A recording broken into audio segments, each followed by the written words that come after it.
તો ઉનાળાની શરૂઆતમાં જ પાણી માટે પરસેવો પાડવો પડશે। તો સમાચાર પ્રાપ્ત થયા ઉત્તર અને દક્ષિણ ઝોનમાં આજથી 2 દિવસ પાણી કાપ મૂકવામાં આવ્યો છે। ફતેગંજ અને ફાઝલપુર પાસે ભંગાણને લઈને પાણી કાપ મૂકવામાં આવ્યો છે। મુખ્ય ફીડર લાઇનમાં પડેલા ભંગાણને રિપેરિંગ કરાશે। 5 લાખ લોકોને 2 દિવસ પીવાનું પાણી નહીં મળે। સમાચાર પ્રાપ્ત થયા છે વડોદરાવાસીઓ માટે માઠા સમાચાર સામે આવ્યા। ઉનાળાની શરૂઆતમાં જ પાણી માટે પરસેવો પાડવો પડશે। તો ઉત્તર અને દક્ષિણ ઝોનમાં આજથી 2 દિવસ પાણી પર કાપ મૂકવામાં આવ્યો છે। તો ફતેગંજ પાસે ફાઝલપુર પાસે ભંગાણને લઈને પાણી કાપ મૂકવામાં આવ્યો છે। વધુ વિગતો સાથે સંવાદદાતા નિલેશ બ્રહ્મભટ્ટ આપણી સાથે લાઈવ જોડાઈ ગયા છે। જી, ઉનાળાની શરૂઆતમાં જ પાણી કાપ મૂકવામાં આવ્યો, શું માહિતી?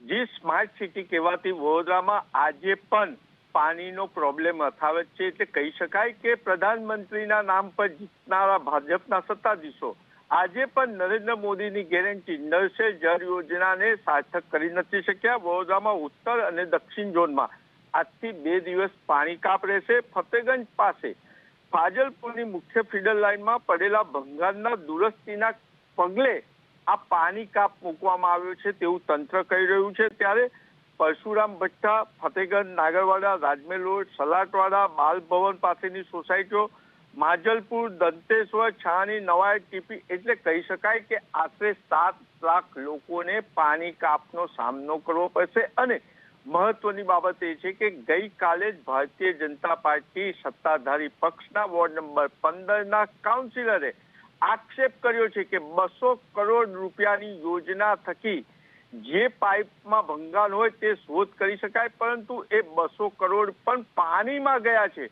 એટલે સ્માર્ટ સિટીનો તંત્ર ખાડે ગયું છે તેવું સ્પષ્ટ જણાય છે। ને આજે પણ વડોદરા શહેરમાં અંદાજિત 7 લોકોને પાણી કાપનો સામનો કરવો પડશે। જી, કેટલા દિવસથી આ પાણીની પાઇપલાઇનમાં ભંગાણ પડ્યું છે? જી, આ 3 દિવસ પહેલા પાઇપમાં ભંગાણ હતું। આ પહેલા હવે આજે પશ્ચિમ વિસ્તારમાં આ ભંગાણ થયું છે। આ 3 દિવસ પહેલા પૂર્વ વિસ્તારના લોકોને પાણી કાપનો સામનો કરવો પડ્યો હતો। એટલે કહી શકાય કે સ્માર્ટ સિટીમાં તંત્ર ખાડે ગયું છે, કારણ કે જે લોકો 6 મહિના શહેરને ગંદુ પાણી પીવડાવતા હતા તેમને પ્રમોશન આપીને સિટી એન્જિનિયર બનાવી દીધા છે। એટલે સ્માર્ટ સિટીનો આ અંધેર વહીવટ છે। 3 દિવસથી અહીંયા ભંગાણ પડ્યું હતું, રોડ પર પાણી વહી ગયું, ત્યારબાદ કુંભકર્ણની નિંદ્રામાંથી પાણી પુરવઠા ખાતું જાગ્યું છે।